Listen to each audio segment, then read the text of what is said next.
Act 1, Scene 1, Rome, a public place. It is a festive, sunshiny day, and a crowd of common people are gathered here. Two tribunes enter, Flavius and Marullus. Hence, home, you idle creatures. Get you home. Is this a holiday?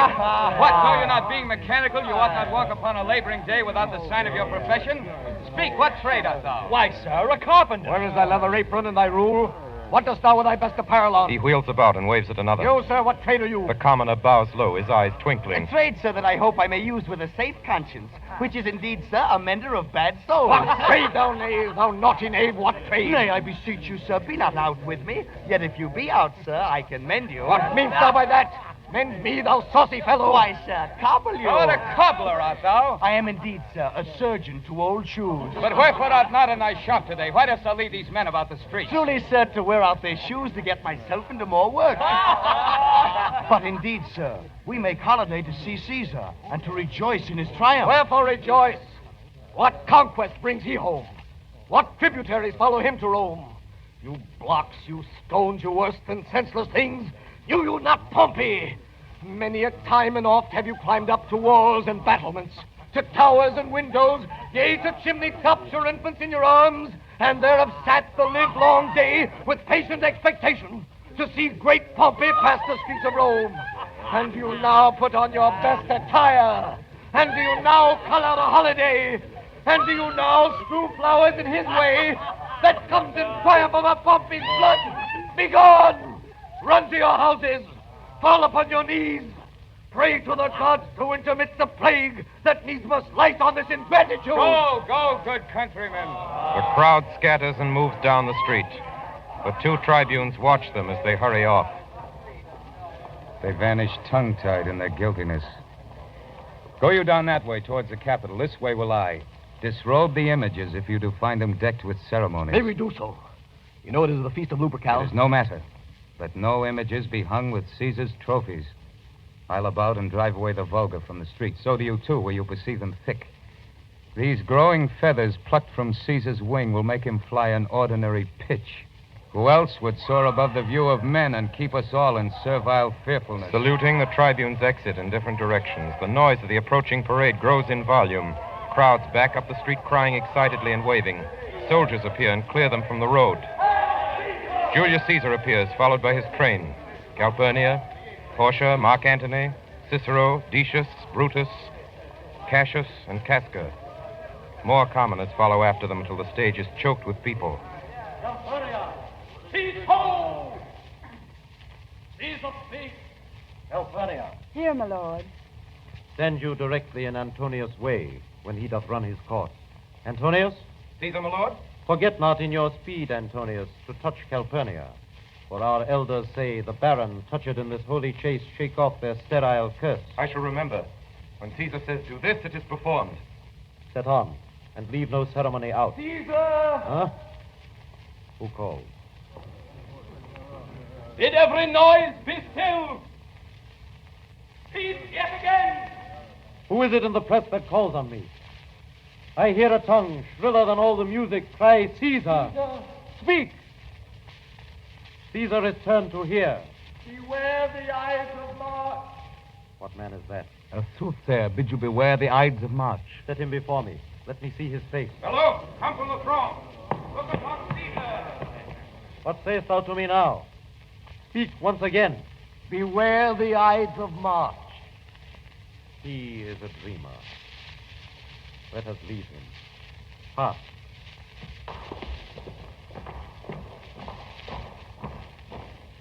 The procession moves off. Cassius looks across to Brutus, standing alone at the other side of the stage, engrossed in thought. When the others have gone, he calls over to him. Will you go see the order of the course? Not I. I pray you, do. I am not gamesome. I do lack some part of that quick spirit that is in Antony. Let me not hinder, Cassius, your desires. I'll leave you. Brutus, I do observe you now of late. I've not from your eyes that gentleness and show of love as I was wont to have. You bear too stubborn and too strange a hand over your friend that loves you. Cassius, be not deceived. If I have veiled my look, I turn the trouble of my countenance merely upon myself. Vexed I am of late with passions of some difference, conceptions only proper to myself, which give some soil, perhaps, to my behaviors. Then, Brutus, I have much mistook your passion. Tell me, good Brutus, can you see your face? No, Cassius, for the eye sees not itself, but by reflection, by some other things. 'Tis just. And it is very much lamented, Brutus, that you have no such mirrors as will turn your hidden worthiness into your eye, that you might see your shadow. I have heard where many of the best respect in Rome, except immortal Caesar, speaking of Brutus and groaning underneath this age's yoke, have wished that noble Brutus had his eyes. Into what dangers would you lead me, Cassius? That you would have me seek into myself for that which is not in me. Therefore, good Brutus, be prepared to hear. And since you know you cannot see yourself so well as by reflection, I, your glass, will modestly discover to yourself that of yourself which you yet know not of. And be not jealous of me, gentle Brutus. Were I a common laugher, or did use to stale with ordinary oaths my love to every new protester, if you know that I do fawn on men and hug them hard, and after scandal them, or if you know that I profess myself in banqueting to all the rout, then hold me dangerous. What means this shouting? I do fear the people choose Caesar for their king. Aye? Do you fear it? Then must I think you would not have it so. I would not, Cassius. Yet I love him well. But wherefore do you hold me here so long? What is it that you would impart to me? If it be aught toward the general good, set honor in one eye and death in the other, and I will look on both indifferently. For let the gods so speed me as I love the name of honor more than I fear death. I know that virtue to be in you, Brutus, as well as I do know your outward favor. Well, honor is the subject of my story. I cannot tell what you and other men think of this life, but for my single self, I had as lief not be as live to be in awe of such a thing as I myself. I was born free as Caesar. So were you. We both are fed as well, and we can both endure the winter's cold as well as he. For once, upon a raw and gusty day, the troubled Tiber chafing with her shores, Caesar said to me, "Darest thou, Cassius, now leap in with me into this angry flood and swim to yonder point upon the wood?" Accoutred as I was, I plunged in and bade him follow, so indeed he did. The torrent roared. We did buffet it, with lusty sinews, throwing it aside and stemming it with hearts of controversy. But ere we could arrive the point proposed, Caesar cried, "Help me, Cassius, or I sink." I, as Aeneas, our great ancestor, did from the flames of Troy upon his shoulder the old Anchises bear, so from the waves of Tiber did I the tyrant Caesar. And this man is now become a god, and Cassius is a wretched creature and must bend his body if Caesar carelessly but nod on him. He had a fever when he was in Spain, and when the fit was on him, I did mark how he did shake. 'Tis true, this god did shake. His coward lips did from their color fly, and that same eye, whose bend doth o'er the world, did lose his luster. I did hear him groan, aye, and that tongue of his that bade the Romans mark him and write his speeches in their books. Alas, it cried, "Give me some drink, Titinius, as a sick girl." Ye gods, it doth amaze me. A man of such a feeble temper should so get the start of the majestic world and bear the palm alone. Another general shout. I do believe that these applauses are for some new honors that are heaped on Caesar. Why, man, he doth bestride the narrow world like a colossus. And we, petty men, walk under his huge legs and peep about to find ourselves dishonorable graves. Men at some time are masters of their fates. The fault, dear Brutus, is not in our stars, but in ourselves that we are underlings. Brutus and Caesar. What should be in that Caesar? Why should that name be sounded more than yours? Write them together. Yours is as fair a name. Sound them, it doth become the mouth as well. Weigh them, it is as heavy. Conjure with them, Brutus will start a spirit as soon as Caesar. Now, in the names of all the gods at once, upon what meat doth this our Caesar feed that he is grown so great? Age, thou art shamed. Rome, thou hast lost the breed of noble bloods. When could they say till now that talked of Rome, that her wide walls encompass but one man? Oh, you and I have heard our fathers say, there was a Brutus once that would have brook the eternal devil to keep his state in Rome as easily as a king. That you do love me, I am nothing jealous. What you would work me to, I have some aim. How I have thought of this and of these times I shall recount hereafter. Till then, my noble friend, chew upon this. Brutus had rather be a villager than to repute himself a son of Rome under these hard conditions as this time is like to lay upon us. I am glad that my weak words have struck but thus much show of fire from Brutus. The games are done and Caesar is returning. As they pass by, pluck Casca by the sleeve. And he will, after his sour fashion, tell you what hath proceeded worthy note today. I will do so. But look you, Cassius, the angry spot doth glow on Caesar's brow, and all the rest look like a chidden train. Casca will tell us what the matter is. Antonius, Caesar, my lord? let me have men about me that are fat, sleek-headed men, and such as sleep o' nights. Yon Cassius has a lean and hungry look. He thinks too much. Such men are dangerous. Fear him not, Caesar. He's not dangerous. He's a noble Roman and well given. Would he were fatter. But I fear him not.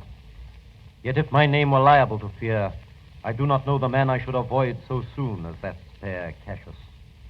He reads much. He is a great observer, and he looks quite through the deeds of men. He loves no plays as thou dost, Antony. He hears no music.